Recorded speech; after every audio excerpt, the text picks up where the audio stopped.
Hi, welcome to our channel. இன்றைக்கி நம்ம evening snacks என்ன செய்ய போகிறோன்னா பால்கோவா செய்ய போகிறோம். பால்கோவா யாருக்கு தான் பிடிக்காது, எல்லாத்துக்குமே பிடிக்கும். சைல்டு முதல் கொண்டு பெரியவங்க வரைக்கும் எல்லாத்துக்குமே பால்கோவா ரொம்ப பிடிக்கும். ஸோ இன்றைக்கி நம்ம ஸ்வீட் ரெசிபி தான் செய்ய போகிறோம். பால்கோவாவுக்கு செய்ய போகிறோம். எப்படி செய்கிறோன்னு பார்க்கலாம். பால்கோவாவுக்கு என்னென்ன பொருள் தேவைன்னு பார்த்துக்கலாம். நான் ஆவின் பால் 1/2 லிட்டர் எடுத்திருக்கேன். இந்த ஆரஞ்சு பேக்கு தான் ஆவின் பால் 1/2 லிட்டர் எடுத்திருக்கேன். இந்த கப்பில் குமிச்சு எடுத்துக்கணும். தேங்காய் 1 கப் எடுத்திருக்கேன், பெரிய தேங்காய்.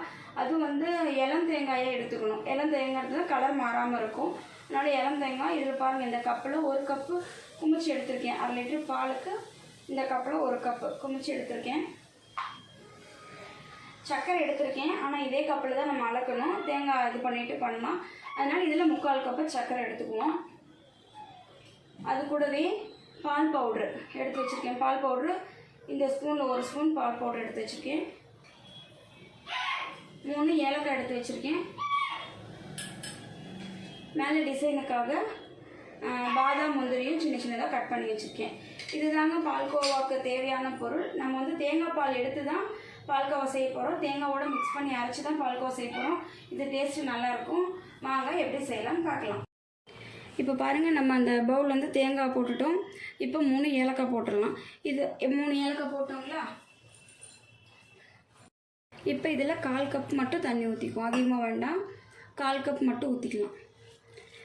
இந்த தேங்காய் 1 பவுல் எடுத்தோம்.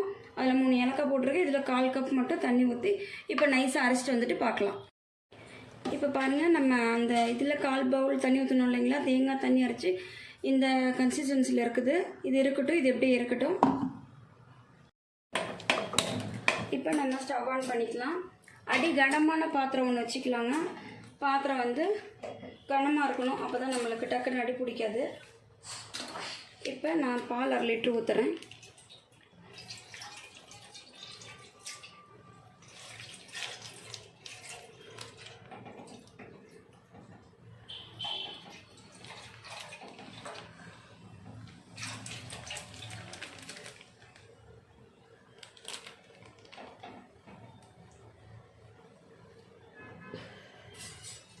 இப்போ பால் நம்ம 1/2 லிட்டர் ஊற்றிருக்கோம். பால் பொங்கட்டும், நல்லா பொங்கி வரட்டும். நல்லா பால் பொங்கி கொஞ்சம் திக்னஸ் வரட்டும், அப்புறம் நம்ம பார்க்கலாம். பால் பாருங்கள், நல்லா கொதி வருது, திக்னஸ் ஆகிக்கிட்டே இருக்குது. இந்த மாதிரி நம்ம எல்லாமே ஓரங்கள் இருக்கிறது எடுத்து விடுவோம். ஏன்னா அப்போ தான் நம்மளுக்கு அந்த திக்னஸ் கிடைக்கும், இல்லைன்னா இதாக இருக்கும். அதனால் நம்ம நல்லா இது பண்ணி விடுவோம். நல்லா இது பண்ணி வருது பாருங்கள், பொங்கி வருது. நல்லா திக்காகணுங்க. திக்காகிற அளவுக்கு நம்ம நல்லா கிண்டி விடுவோம்.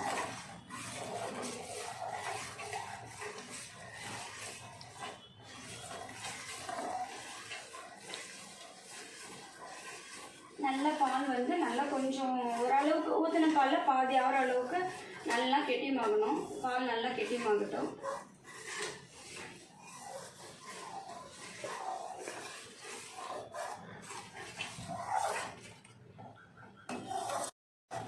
இங்கே பாருங்கள், நம்ம விடாமல் நம்ம இப்படி கிண்டிக்கிட்டே இருக்கணும்.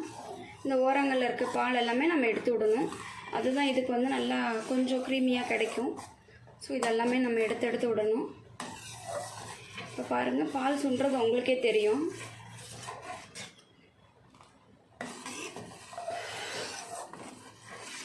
நல்லா சுண்டிகிட்ருக்கு.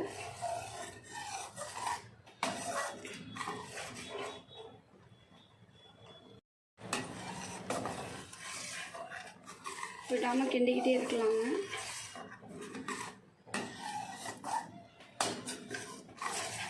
இப்போ பால் நல்லா கொதிக்குதுங்களா? கொதிக்கிறது உங்களுக்கு தெரியுதா? இப்படி நல்லா பால் கொதி வர ஸ்டேஜில் நம்ம இப்போ அரைச்சி வச்சுருக்கோம் இல்லைங்களா? தேங்காய் அரைச்சி வச்சுருக்கிற தேங்காவை இதில் நம்ம ஆட் பண்ணிக்கலாம்.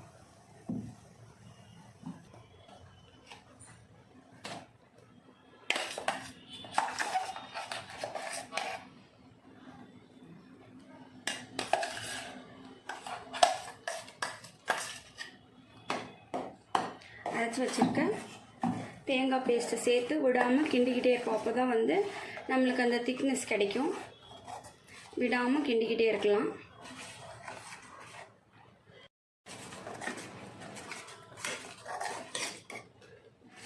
பாருங்கள் தேங்காயும் போட்டோம். தேங்காயும் ஓரளவுக்கு நல்லா எல்லாம் மிக்ஸ் ஆயிடுச்சு. பாருங்கள்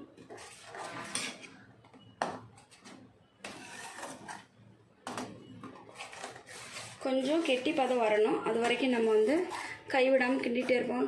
ஸ்டவ்வை வந்து லோவில் வைக்கணும், ஹையில் வைக்கணும். பொங்கும் போது கொஞ்சம் லோ பண்ணிக்கலாம், அப்புறம் மறுபடியும் ஹை பண்ணிக்கலாம்.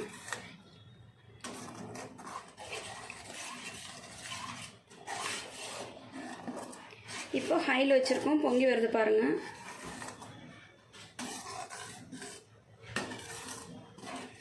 இப்போ பாருங்கள் பொங்குறது தெரியுதுங்களா உங்களுக்கு? இப்போ பாருங்கள் எப்படி பொங்கி வருதுன்னு. இப்போ ஹையில் வச்சுருக்கோம். இப்போ இன்னும் கொஞ்சம் கெட்டி ஆகணும். ஓரளவு கெட்டி பதம் வந்துருச்சு, இன்னமும் கொஞ்சம் கெட்டி ஆகணும். அந்த அளவுக்கு நம்ம கைவிடாமல் கிண்டிக்கிட்டே இருப்போம்.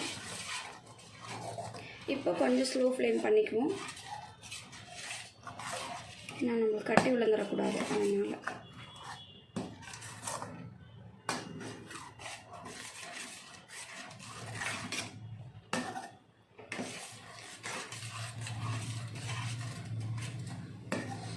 பாருங்கள் நம்ம இந்த கெட்டி பதத்துக்கு வந்துடுச்சு. இப்போ வந்து நம்ம பால் பவுடர் மிக்ஸ் பண்ணிக்குவோம். 1 ஸ்பூன் மிக்ஸ் பண்ணிக்குவோம். போட்டு கைவிடாமல் கிண்டிக்கிட்டே இருப்போம்.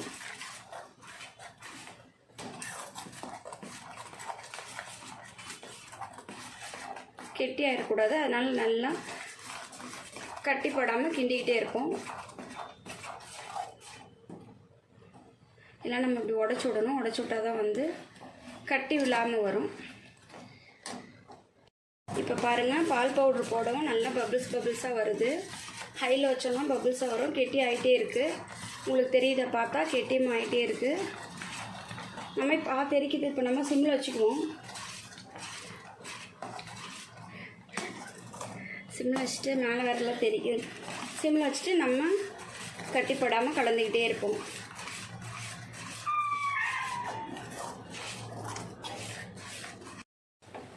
இப்போ பாருங்கள் நல்லா சுண்டி போய் இந்த பதத்துக்கு இருக்குது. நல்லா சுண்டி போய் இந்த பதத்துக்கு வச்சுருக்கு.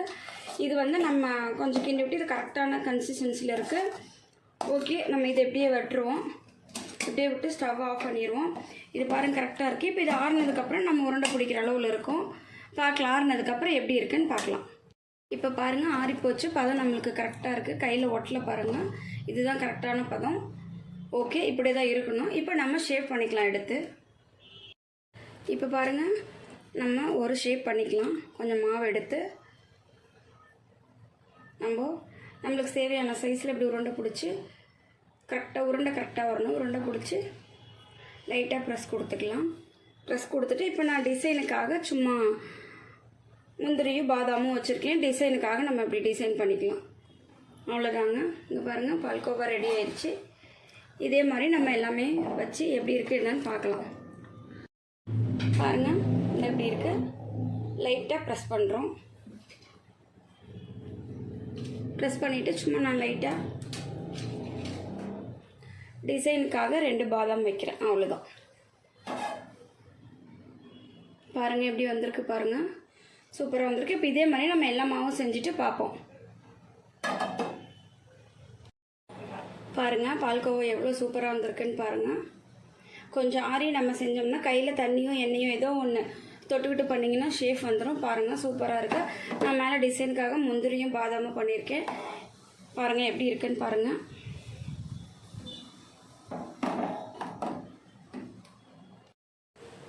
இங்கே பாருங்கள் பால்கோவா எவ்வளோ சூப்பராக ரெடி ஆயிடுச்சு. நல்லா டேஸ்ட்டாக இருக்குது. சுகர் எல்லாமே லெவல் கரெக்டாக இருக்குது. நீங்களும் இதே ரேஷியோவில் செஞ்சு பாருங்கள். ஓகேங்க, பாய்ங்க.